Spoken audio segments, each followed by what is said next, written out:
Padahal kalau Bapak buka hadis, Rasulullah berangkat bukan dari Masjidil Haram.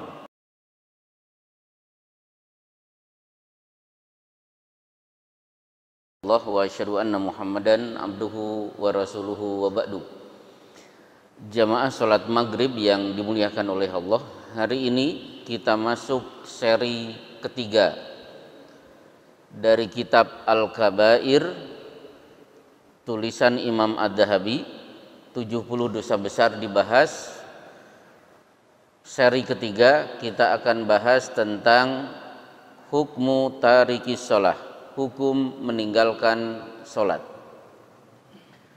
Berhubung 2 pekan yang lalu kita berada di 27 Rajab, peristiwa Isra Mi'raj, dan tidak bisa dipisahkan dari perintah sholat, maka sebelum membahas hukum meninggalkan sholat, kita bahas sekilas tentang peristiwa Isra dan Mi'raj yang Allah firmankan di surat Al-Isra ayat 1. Di situ Allah berfirman, Subhanalladzi asra bi 'abdihi lailam minal masjidil harami ilal masjidil aqsa alladzi barakna haulahu linuriyahu min ayatina innahu huwas samiul basir. Subhana, maha suci Allah, alladzi asra, yang telah mengisrakan. Siapa yang diisrakan? Bi abdihi, hambanya Muhammad sallallahu alaihi wasallam. Kapan terjadi? Siang atau malam? Lailan, pada satu malam. Dari mana berangkat Isra Mi'raj? Minal masjidil harami. Mana yang dituju? Ilal masjidil aqsa. Sifat masjidil aqsa itu apa? Alladzi barakna haulahu, yang kami turunkan keberkahan sekelilingnya. Untuk apa Isra Mi'raj? Linuriyahu min ayatina, agar kami perlihatkan tanda-tanda kekuasaan kami. Baik, saya akan kupas satu persatu kata-kata yang ada di surat Al-Isra ini. 1. Subhana, maha suci Allah. Sekarang, kapan kita disyariatkan untuk mengucapkan kata subhanallah? 1. Subhanallah dibaca sebagai rangkaian zikir. Jadi subhanallah dibaca sebagai rangkaian dari zikir. Misalnya zikir ba'da sholat, subhanallah, subhanallah, subhanallah. Bagaimana cara mengucapkan subhanallah ba'da sholat? Ada 3 cara. Cara pertama, ini yang paling umum, subhanallah, subhanallah, subhanallah 33 kali. Alhamdulillah, alhamdulillah, alhamdulillah 33 kali. Allahu akbar, Allahu akbar, Allahu akbar 33 kali. Ini yang biasanya bapak-bapak lakukan.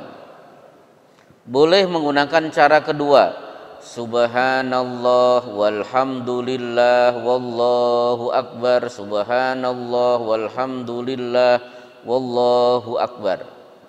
Ini cara kedua.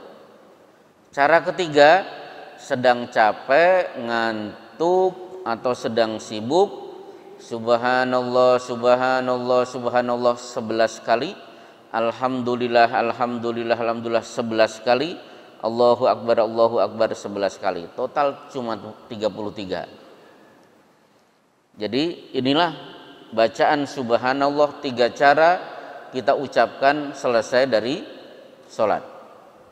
Tapi khusus untuk zikir menjelang tidur, bismika Allahumma ahya wa amut, mungkin ayat kursi, al-falak, al-ikhlas, an-nas, ditambah subhanallah, subhanallah 33 kali, alhamdulillah, alhamdulillah 33, Allahu akbar 34.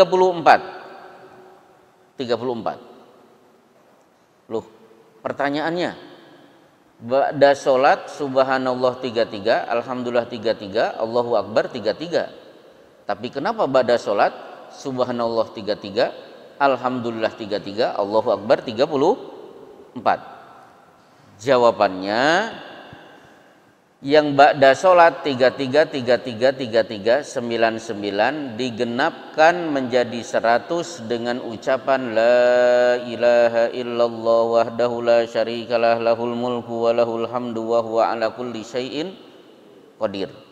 Tapi sebelum tidur subhanallah 33, alhamdulillah 33, Allahu Akbar 34, genap 100, tidak usah ada la ilaha illallah wahdahu la syarikalah lahul mulku wa lahul hamdu wa huwa ala kulli syai'in qadir. Kemudian subhanallah Bapak ucapkan kalau melihat perbuatan tidak baik atau mendengar kata-kata yang tidak bagus. Telinga mendengar kalimat yang jelek, mata melihat perbuatan yang tidak baik, maka sambut dengan ucapan subhanallah. Contoh, Rasulullah mendengar kalimat jelek yang diucapkan oleh Handullah. Kalimatnya jelek. Apa sambutan Rasulullah? Subhanallah malladzi taqul. Maha suci Allah. Kamu tadi ngomong apa? Jadi kata-kata jelek didengar oleh Rasulullah, beliau sambut dengan kata-kata subhanallah. Berarti kalau ada orang ngomong kasar, songong, jelek, jorok, ucapkan subhanallah. Maha suci Allah. Allah itu suci, tidak pernah mengucapkan kalimat sejelek yang kamu ucapkan. Termasuk subhanallah diucapkan tadi ketika melihat perbuatan yang tidak bagus. Seperti ketika Allah menyebut perbuatan syirik dalam Quran, perbuatan syirik ini ditutup dengan apa? Subhanallahi amma yusyrikun, maha suci Allah dari perbuatan syirik yang mereka lakukan. Baik, selesai subhanallah. Termasuk subhanallah kita ucapkan ketika melihat kebesaran ciptaan Allah. Nah, akhirnya surat ini diawali dengan subhana, maha suci Allah, alladzi asra, yang telah mengisrakan. Kenapa diawali subhana? Karena orang-orang kafir Quraisy mengeluarkan kata-kata tidak baik, mengomentari peristiwa Isra Mi'raj. Muhammad bohong, mana mungkin perjalanan semalam dari Mekah Palestina, langit turun ke Mekah cuma 1 malam. Bohong, keluarlah caci maki. Maka disambut dengan subhana, maha suci Allah. Baik, asra, yang telah mengisrakan. Asra yusri isra'an, perjalanan yang terjadi di malam hari. Jadi dalam bahasa Arab, perjalanan yang terjadi di malam hari ditampilkan dengan kata asra yusri isra'an atau isra. Maka nanti malam Ahad ba'da Isya ngajak istri dan anak jalan-jalan, ujung-ujungnya beli bakso. Pak, mau kemana? Mau isra. Maksudnya jalan-jalan malam hari. Bagi yang baru belajar bahasa Arab setengah-setengah, ya boleh dipraktekkan. Isra, maksudnya perjalanan di malam hari. Nah, dari kata-kata asra, bapak-bapak bisa memberikan jawaban bagi yang tidak percaya terhadap peristiwa Isra Mi'raj. Mosok perjalanan secepat itu? Mekah, Palestina, langit, Mekah lagi cuma 1 malam. Maka bapak-bapak jawab, Rasulullah itu tidak berjalan tapi asra, diperjalankan. Yang memperjalankan adalah Allah. Ini pesawat Garuda. Tiba-tiba ada penumpang bisa membawa sangkar burung, di dalamnya ada burung merpati. Ternyata 2 jam dari Bandara Soekarno-Hatta menuju Balikpapan, cuma 2 jam. Kenapa? Burungnya tidak terbang tapi diterbangkan. Nggak mungkin burung bisa terbang 2 jam dari Jakarta sampai Balikpapan. Kenapa bisa 2 jam? Diterbangkan oleh pesawat Garuda. Jadi Rasulullah tidak berjalan, diperjalankan. Nah, baik. Nah, sekarang kenapa peristiwa Isra Mi'raj terjadi di malam hari? Kenapa tidak di siang hari? Banyak jawaban dari para ulama. Ada yang menjawab, alaikum biduljah fa innal arda tutwa bil lail. Adakan perjalanan di malam hari karena pada malam hari bumi oleh Allah dikerutkan. Maka kalau di siang hari perjalanan 200 km, kalau itu ditempuh di malam hari tidak sampai 200 km. Ada yang mengatakan karena malam hari adalah waktu spesial. Malaikat-malaikat rahmat akan berjalan keluar di malam hari untuk mengaminkan siapa saja yang berdoa. Apa ciri kalau ada malaikat rahmat lewat di rumah bapak-bapak? Cirinya kalau ayam jantan berkokok di malam hari. Karena ayam-ayam itu melihat kedatangan para malaikat. Jadi kalau saya tidur kemudian terbangun kok ada suara kokok, saya langsung banyak berdoa. Karena saya berdoa sedang diaminkan oleh para malaikat. Termasuk di malam hari, yanzilu rabbuna ila sama'i dunya hina yabqa thuluthul lail. Allah turun ke langit dunia ketika malam tinggal 1/3. Ini istimewanya malam hari. Termasuk istimewanya malam hari karena dari waktu dalam 1 tahun yang terbaik adalah Lailatul Qadar, malam. Bukan Naharul Qadar, siang Al-Qadar, tapi Lailatul Qadar. Termasuk sholat terbaik, sholat sunnah terbaik adalah sholat tahajud. Itu di malam hari. Baik, asro. Siapa yang diisrokan? Bi abdihi, hambanya. Siapa hambanya di sini? Muhammad Shallallahu Alaihi Wasallam. Kalau bapak-bapak baca Quran, bapak akan dapatkan banyak Rasulullah Shallallahu Alaihi Wasallam ditampilkan dengan kata-kata abdun, bukan Rasul, bukan Nabi. Sering Allah menyebut Rasulullah bukan dengan Rasul, bukan dengan Nabi, tapi dengan abdun, hamba. Contohnya apa? Yang paling mudah, wa in kuntum fi raibin mimma nazzalna ada abdina. Kalian masih ragu terhadap Quran yang kami turunkan kepada abdina, hamba kami. Tidak lain Muhammad sallallahu alaihi wasallam. Alhamdulillahilladzi anzala ala abdihil kitaba wa lam yaj'al lahu iwaja. Surat Al-Kahfi. Allah menyebut Rasulullah dengan abdun. Anzalna ala abdina yaumal jam'i. Itu di surat At-Taubah atau surat Al-Anfal. Maka karena seringnya Rasulullah ditampilkan dengan kata-kata abdun, sebagian ulama mengatakan Khidir itu adalah nabi. Meskipun di surat Al-Kahfi Allah tidak menyebut Khidir sebagai nabi, tapi disebut dengan abdun. Dalilnya fawajada, kedua orang itu yaitu Nabi Musa dan muridnya Yusha bin Nun bertemu. Siapa yang ditemui oleh dua orang ini? Abdan, seorang hamba, tidak lain adalah Khidir. Berarti Khidir itu nabi karena ditampilkan dengan kata-kata abdun. Baik, kita lanjutkan. Lailan, pada waktu malam hari. Yang pernah belajar bahasa Arab, lailan ini pakai tanwin, berarti bentuk nakiroh. Kalau belum bentuk nakiroh itu berarti tidak jelas malam tanggal berapa, bulan berapa.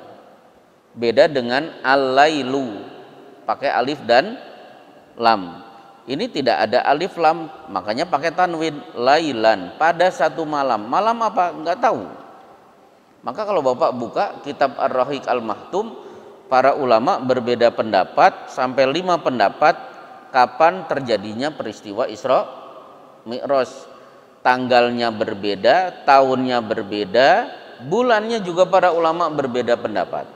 Maka karena Allah menyebut lailan pada satu malam, tidak disebutkan tanggalnya, berarti tidak usah menghabiskan energi berdebat untuk mengetahui kapan terjadinya peristiwa Isra Mi'raj. Habis energi, enggak usah. Yang penting pada waktu malam. Dari mana perjalanan itu? Minal Masjidil Haram, dari Masjidil Haram. Padahal kalau Bapak buka hadis, Rasulullah berangkat bukan dari Masjidil Haram, tapi dari rumah Ummu Hani. Dari rumah Ummu Hani dijemput malaikat, dibawa ke Masjidil Haram, dibelah dadanya, jantung dikeluarkan, dicuci dengan air zam-zam, dimasukkan lagi, baru pergi ke Masjidil Aqsa. Berangkatnya dari Ummu Hani. Kenapa Allah menyebut dari Masjidil Haram? Jadi begini, kalau bapak-bapak ketemu ayat atau hadis Masjidil Haram disebut, salah satu tafsirnya adalah tanah haram, bukan Masjidil Haram, seluruh tanah haram. Contoh, ya ayyuhalladzina amanu innamal musyrikuna najasun, hai orang yang beriman, orang musyrik itu najis. Fala yaqrabul masjidal harama ba'da amihim hada, tahun depan orang musyrik tidak boleh masuk Masjidil Haram. Prakteknya apa? Jangankan masuk Masjidil Haram, masuk tanah haram saja tidak boleh. Maka orang Eropa, orang Amerika silahkan datang ke Mekah, tapi tidak boleh masuk batas tanah haram. Bagi yang pernah haji atau umrah, masuk Mekah dari Jeddah atau dari Madinah, pasti akan melihat haddul haram, tanda batas tanah haram. Sehingga kalau ada dalil 1 rakaat sholat di Masjidil Haram berlipat pahalanya sampai 100.000 rakaat. Kalau Bapak tunaikan sholat itu di Misfalah, maktab-maktab haji, di mana? Bahutmah, Aziziyah, nggak ada yang tahu nih. Oh, berarti hajinya plus semuanya berarti. Bahutmah, Misfalah, Ja'fariyah. Nah, di hotel-hotel itu di kota Mekah tapi masih tanah haram. Mau sholat di kamar tetap 1 rakaat lipat 100.000 rakaat. Jadi 100.000 rakaat itu tidak di Masjidil Haramnya saja, tapi di seluruh tanah haram. Apa bedanya? Nah, apa bedanya? Sholat di hotel dengan sholat di Masjidil Haram. Bedanya tipis. Kalau di maktab saya sholat maghrib 3 rakaat berarti 3 kali 100.000 rakaat. Tapi kalau di Masjidil Haram 3 kali 100.000 kali 27. Bedanya tipis, cuma 27 saja. Nah, kemudian beda yang lain, kalau ada ustadz yang menyampaikan pelajaran fikih bab sholat jamaah, semakin banyak orang datang sholat berjamaah, maka pahalanya semakin berlipat-lipat. Ini di maktab, di hotel cuma 5 orang.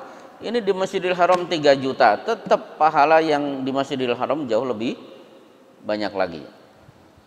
Baik, dari Masjidil Haram menuju mana? Masjidil Aqsa. Kata Allah, alladzi barakna haulahu, yang kami berkahi sekelilingnya. Nah, jadi ini Masjidil Aqsa, kami berkahi sekelilingnya. Tafsirnya, kami berkahi Masjidil Aqsa dan seluruh tanah yang ada di negeri Syam. Kalau disebut negeri Syam berarti Lebanon, Yordania, Palestina, Suriah. Dulu tidak ada nama ini, yang ada hanya negeri Syam. Berarti negeri Syam adalah negeri yang diberkahi. Pertanyaannya, kenapa negeri yang diberkahi? Satu, karena mayoritas nabi itu lahir di negeri Syam. Sedikit sekali nabi yang lahir di negeri Arab. Paling-paling cuma Nabi Hud, Nabi Soleh, Nabi Muhammad Shallallahu Alaihi Wasallam. Ismail lahir di Palestina, berarti negeri Syam. Dari Palestina baru dibawa ke Mekah. Jadi kalau saya hitung, saya bisa mengatakan 95% Nabi lahir di negeri Syam. Berarti karena mayoritas Nabi lahir di negeri Syam, berarti wahyu paling banyak turun di negeri Syam. Berarti malaikat Jibril paling banyak menghinggapi datang ke negeri Syam. Ini keberkahan yang pertama. Keberkahan yang lain karena malaikat Rahman mengepak-ngepakkan sayapnya dari awal sampai nanti hari kiamat menaungi negeri Syam. Hanya satu negeri yang dinaungi oleh sayap malaikat Rahman, yaitu negeri Syam. Kemudian Rasulullah kalau menyebut timur itu identik jelek. Al fitnatu hahuna, rusaknya umat Islam itu dari sini, dari arah timur. Kalau disebut timur itu Irak dan Iran. Ternyata munculnya Khawarij, munculnya Syiah, munculnya Jahmiyah, munculnya Murji'ah itu di Irak dan Iran. Tapi Rasulullah kalau menyebut barat itu adalah banyak kebaikan.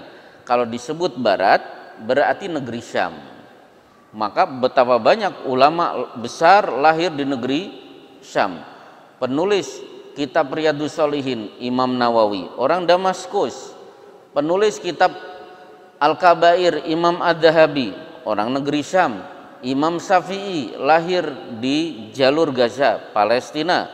Ibnu Taimiyah, Ibnul Qayyim Al-Jauziyah, ulama-ulama besar lahir di negeri Syam.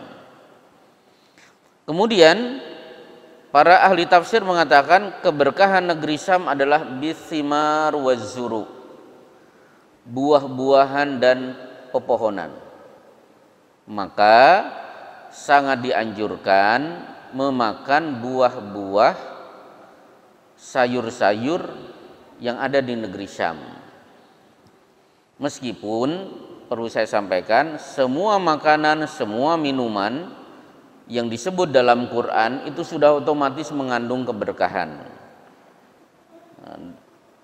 3 bulan yang lalu kan pernah saya sampaikan beberapa makanan yang disebut-sebut dalam Quran. Kemarin ada seminar di Universitas Islam Indonesia, saya lupa, seorang profesor menyampaikan kalau ingin selamat dari virus corona, salah satunya konsumsi makanan-makanan yang disebut-sebut dalam Quran. Berarti kalau Bapak baca surat Yasin, wal qamara qaddarnahu manazila hatta ada kal urjunil qadim. Urjunil qadim, pisang yang ada di tandan. Berarti silahkan makan pisang. Makanya 3 bulan yang lalu kan ada bapak-bapak bawa pisang itu. Masih ingat nggak Pak? Nah itu bagus itu, pisang makan. Saya lupa yang bawa pisang mana.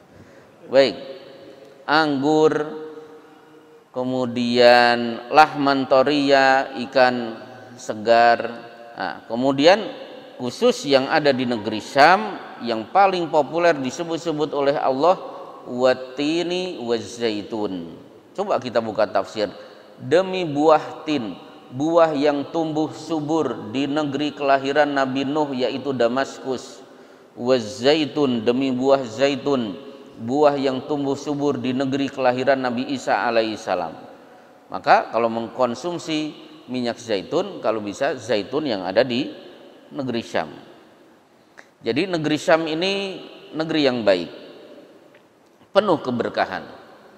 Kalimat berikutnya, linuriyahu min ayatina, Isra Mi'raj itu ditujukan oleh Allah untuk memperlihatkan sebagian tanda-tanda kebesaran kami. Berarti Rasulullah melihat keagungan Allah.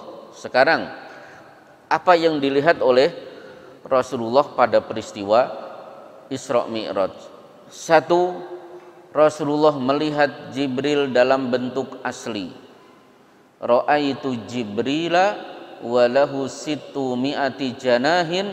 Aku lihat Jibril, ternyata dia memiliki 600 sayap memenuhi dari ufuk timur sampai ufuk barat.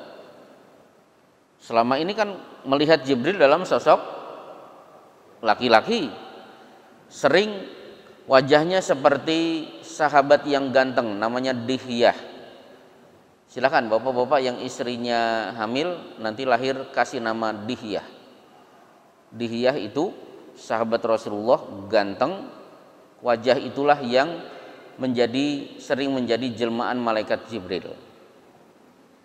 Silakan berharap anaknya ganteng. Cuma kalau suaminya Purwokerto, istrinya Ciamis, ya gantengnya antara Purwokerto Ciamis, bukan orang Madinah, kan begitu.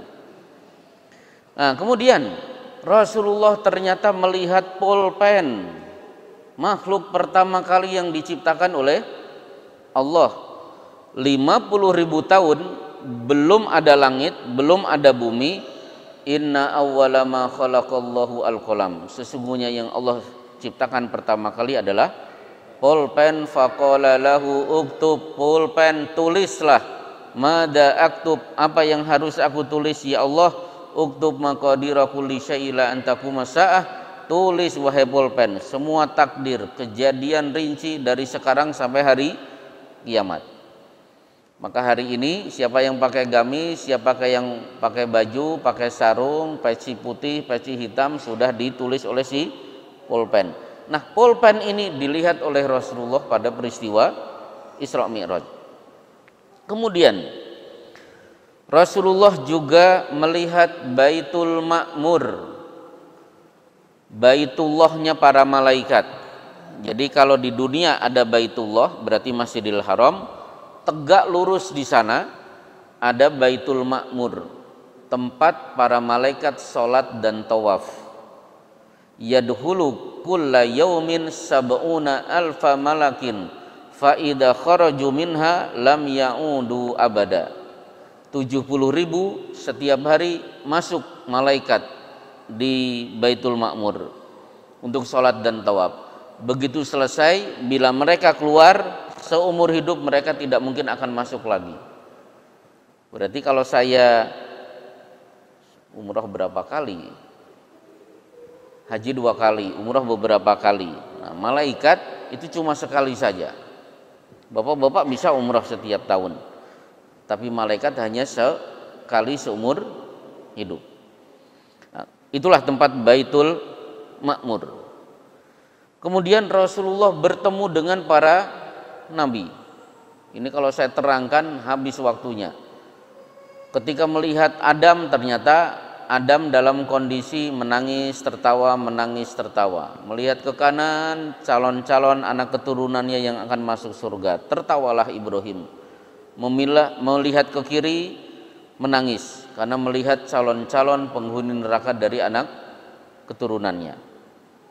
Ketika melihat Nabi Yusuf, faida huwa u'tiya syatrul hasan, aku lihat ternyata setengah kegantengan dimiliki oleh Nabi Yusuf.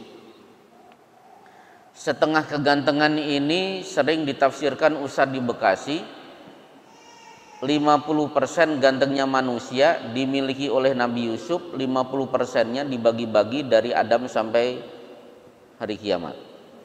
Itu tafsir salah. Yang benar, Yusuf diberi setengah kegantengan, tafsirnya adalah setengah gantengnya Nabi Adam. Berarti Nabi Adam lebih ganteng daripada Nabi Yusuf. Kenapa?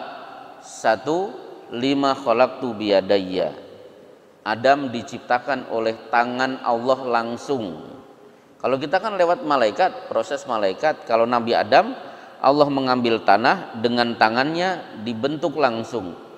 Kalau Allah yang membentuk langsung pasti lebih indah. Yang kedua, yadkhulu ahlul jannata al jannata ala surati Adam, penghuni surga akan masuk ke dalam surga gantengnya seperti gantengnya Nabi Adam, bukan gantengnya Nabi Yusuf.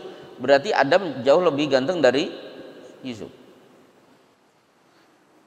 Cuma ada pertanyaan yang saya nggak bisa jawab. Terus Yusuf dengan Rasulullah gantengan mana?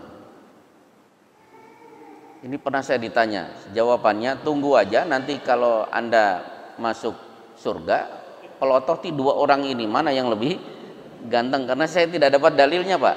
Bingung saya jawabnya. Ini kadang-kadang di pengajian itu muncul pertanyaan unik, kelihatannya remeh tapi susah untuk dijawab. Baik. Kemudian Rasulullah melihat Sidratul Muntaha. Bulan kemarin sudah saya terangkan. Sidratul Muntaha itu langit ketujuh, di situ ada sidrah, pohon bidara. Disitulah Rasulullah masuk tanpa diikuti oleh malaikat Jibril. Baik, ada beberapa catatan penting berkenaan dengan peristiwa Isra Mi'raj. Satu, yang diisrokan dan dimi'rajkan itu roh Rasulullah saja atau roh dan jasad. Nah, karena di Bekasi ada yang mengatakan yang Isra itu rohnya saja, badannya tidur di Mekah, yang terbang itu rohnya. Yang benar, roh dan jasad itu yang diisrokan. Dalilnya udah satu aja yang paling mudah. Apa itu? Buraq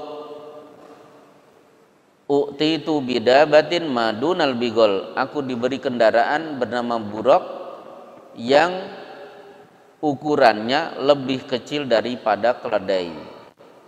Kalau Rasulullah diberi buraq sebagai kendaraan, berarti yang terbang itu roh dan jasad. Udah, satu masalah. Masalah kedua tentang tawar-menawar perintah sholat. Kan Rasulullah mendapatkan perintah, begitu turun Nabi Musa kan bertanya, kamu diperintah apa? Sholat. Berapa kali? 50 kali sehari semalam. Irji ila rabbika fas'alhu tahfifa inna ummataka la tutiku dzalika. Naik lagi wahai Muhammad, temui Allah, minta diskon, pengurangan. Nggak mungkin umatmu mampu melaksanakan sholat 50 kali sehari semalam. Kan Rasulullah naik, berhasil, dikurangi, turun lagi, ditanya lagi berapa, disebutkan jumlahnya, nggak bisa, naik lagi, berkali-kali minta pengurangan sampai akhirnya 5 kali sehari semalam.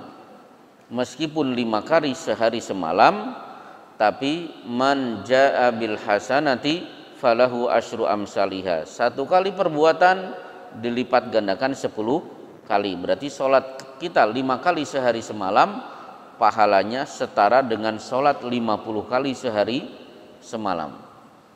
Nah, ini orang-orang jil, nggak usah saya sebutkan namanya, mengomentari riwayat ini, berarti syariat Islam bisa ditawar-tawar. Tidak selamanya harus dilaksanakan. Ditawar-tawar gak masalah. Maka saya jawab, yang menawar siapa? Rasulullah. Nah, baik, Rasulullah itu jaminannya apa? Wa ma yantiqu anil hawa in huwa illa wahyu yuha. Muhammad itu tidak pernah berbicara atas dasar hawa nafsu. Semua kalimat yang keluar pasti berdasarkan wahyu. Maka tawar menawarnya Rasulullah itu berdasarkan wahyu. Nah, orang jil ini masuk surga belum tentu kok mau nawar-nawar syariat Islam menggunakan riwayat tawar-menawarnya Rasulullah terhadap perintah sholat 5 waktu. Nah, kemudian berkenaan dengan ini minum susu. Nah, sebelum berangkat Isra Mi'raj, Rasulullah dipersilahkan minum susu. Berarti bagi yang mau mengadakan perjalanan jauh, salah satu minumannya susu. Seperti Rasulullah ketika berangkat hijrah itu minum susu dari kambing Ummu Ma'bad. Cuma susu yang dianjurkan kalau berkenaan dengan binatang itu hanya ada 2, 1 susu kambing, 2 susu unta. Tidak ada anjuran dari Rasulullah minum susu sapi, tidak ada, nggak ada. Yang ada susu kambing dan susu unta. Dulu saya Pak dokter menyampaikan jangan minum susu. Pak dokter, kalau minum susu kambing, nah kalau susu kambing boleh, karena susu kambing itu bisa menambal lambung yang luka. Tapi kalau susu sapi tidak. Khusus susu unta itu dianjurkan susunya dan kencingnya diminum. Kalau Bapak beli di sana di peternakan unta di Hudaybiyah, 1 botol susu unta harganya 5 real, kencing untanya 20 real. Nah, jadi kencingnya lebih mahal. Pertanyaannya, kenapa lebih mahal? Karena kalau ngambil susu unta kan tinggal diperes, keluar. Kalau kencing kan nunggu, kapan ini kencingnya? Nunggunya capek, makanya 20 real. Baik, alhamdulillah Bapak-bapak, kalau umrah dengan saya bersyukur jamaah banyak yang minum susu unta. Karena saya sebutkan hadisnya di Sahih Bukhari dan Muslim. Jamaah semangat minum susu unta. Tapi saya belum pernah minum. Nah, namanya juga calo, ayo Badung. Ya, mereka berangkat, saya tetap di Terminal Bekasi. Ya, saya termasuk tidak doyan memang. Tapi kan saya sudah membuat orang bisa beramal soleh melaksanakan salah satu hadis Rasulullah Shallallahu Alaihi Wasallam. Tapi ada jamaah kencingnya tidak diminum, dibawa ke hotel. Saya tanya, buat apa? Oleh-oleh di tanah air. Saya sampaikan, tadi peternak unta menyampaikan ini hanya 5 jam sudah expired. Nggak bisa, ini kan kita masih 3 hari lagi. Itu terbang, hari ke-4, hari ke-5 baru diberikan kepada tetangga, racun. Loh, gimana caranya memberikan kencing unta? Ya sudah, nanti di Ragunan kan ada unta. Tunggu unta itu kencing, minum kencingnya. Baik, susu. Nah, hanya susu kambing dan susu unta.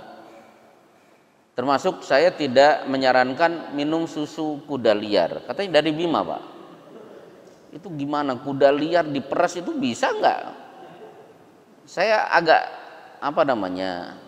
belum percaya. Kuda liar bisa diperas susunya. Baik, terakhir Rasulullah berkenaan dengan melihat Allah, ini sudah saya sampaikan di khutbah Jumat saya. Nah, kemudian baru masuk kepada bab orang yang meninggalkan sholat. Perlu diketahui, sholat adalah perintah agung, satu-satunya perintah yang perintahnya di langit hanya sholat. Untuk perintah saum Jibril turun, ya ayyuhalladzina amanu kutiba alaikumusiyam. Perintah infak Jibril turun, wa anfiqu fi sabilillahi wa la tulqu bi aidikum ila tahlukah. Tapi khusus salat Rasulullah diminta naik ke langit, Jibril pun tidak ikut masuk Sidratul Muntaha. Maka jangan coba-coba meninggalkan perintah salat yang sangat agung. Orang yang meninggalkan salat, al-ahdu alladzi bainana wa bainahum as-shalah faman tarakaha faqad kafara. Perjanjian kami dengan mereka adalah sholat, meninggalkan sholat berarti kafir. Di alam kubur Rasulullah pernah melihat orang yang dipukul kepalanya dengan batu besar. Begitu dipukul, batunya menggelinding, kepala pecah. Hingga akhirnya diutuhkan kembali, batunya diambil lagi, dipukul ke kepalanya, dan itu berlangsung sampai hari kiamat. Kepada siapa ini ditujukan? Kepada orang yang meninggalkan sholat. Begitu nanti hari kiamat, masalakakum fi sakor, kenapa kamu masuk neraka sakor? Qalu lam naku minal musallin, dulu kami meninggalkan sholat. Baik, cukup.